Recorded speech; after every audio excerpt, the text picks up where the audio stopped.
Hi there, Alan here, coming to you today with a review of Alexei Navalny's memoir, diary, prison diary. It's called Patriot, and I read it last week, finished it last week, and then thought about it. I've been thinking about it a lot, and I just got done listening to his daughter's TED talk to get me kind of riled up or back into it. And I'll link that below in the description box.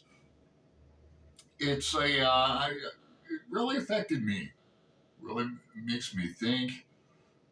Uh, you know, just off the bat, how Putin can get away with murdering people continually.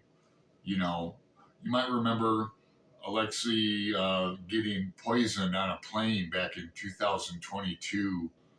That's when it kind of came into my radar, and he taken to a hospital immediately. He gets into that specifically in the book, and from his just feeling ill and not knowing what to do, and trying to get to the bathroom, and passing out in the aisle, and just into it. Now, I could really relate to.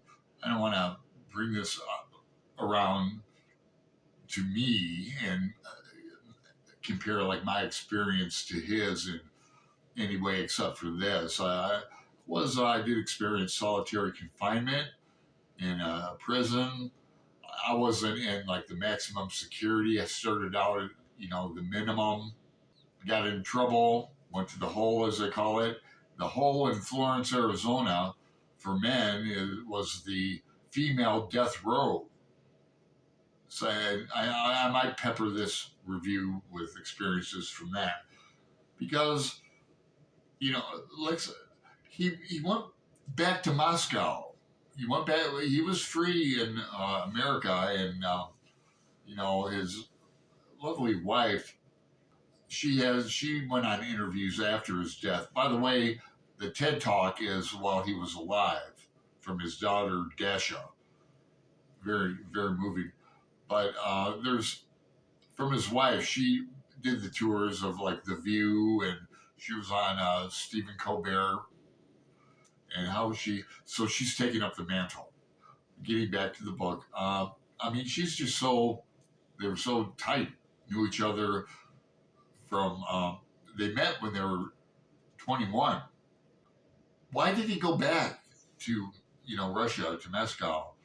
And it's seen as heroic in that I don't I just to me I can't understand. I don't have that in me to be someone like Alexei, or people like Bobby Sands in Ireland. Alexei went on a hunger strike. It takes some 60 days to die from a hunger strike. That's the title of a documentary in a book by Bobby Sands. I think it's called 66 Days.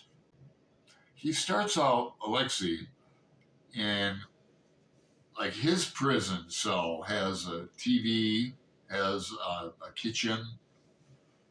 He's a great cook, something he looks forward to. Now it's messed up. He gets messed around. It gets to the point, and then he loses things like dramatically along the way. They get worse and worse and worse.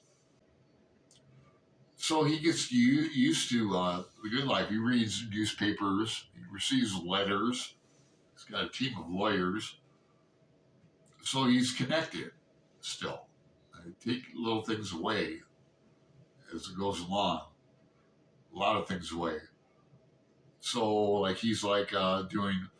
Remember when Martha Stewart was in jail and had to make like a cheese grater out of a sardine can, and take a tool and make the points to draw on the cheese. Well, he would do things like that. He would use. They would deny him salt, but he could get chicken bouillon, you know. But as things go by, and they put him in a tinier cell, take the TV away, give him a radio, and then it's down like a crystal set, and just to communicate. They're constantly giving it more charges until I lost track of what he's actually being charged for. It's like 1984. He's constantly being monitored, meaning he'll wake up and there'll be an agent by his bed. That subject awoke at uh, 2100 hours, constantly.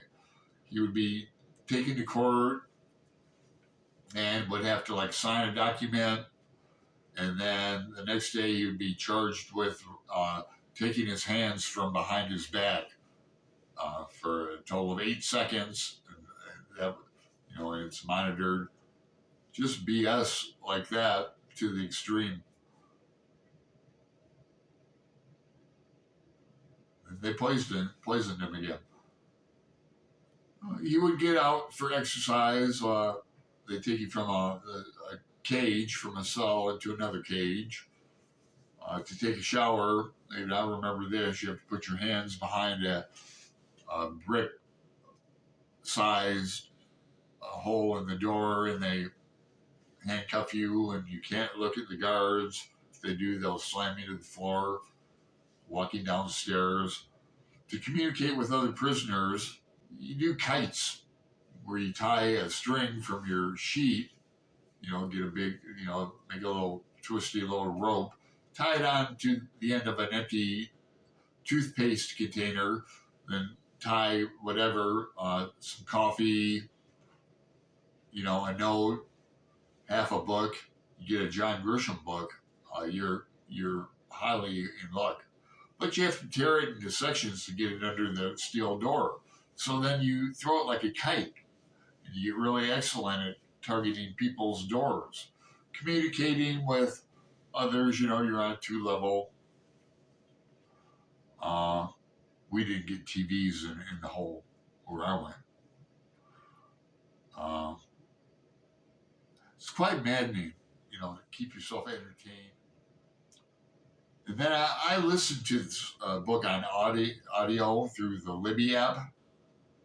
Alexei's wife's name is Elia, and she did take up the mantle for him.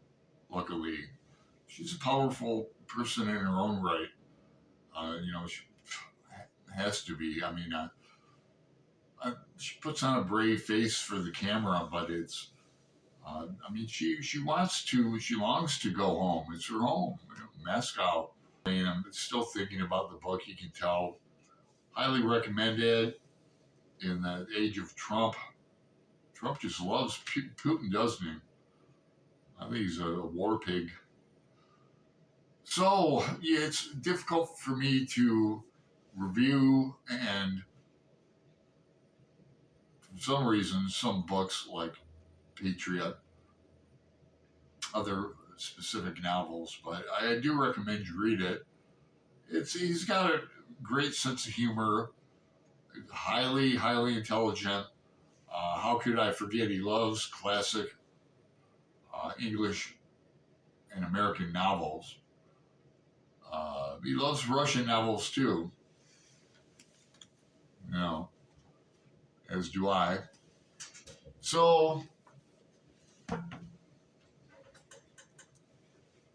thanks for your time. I appreciate it, and I'll talk to you later. Take care.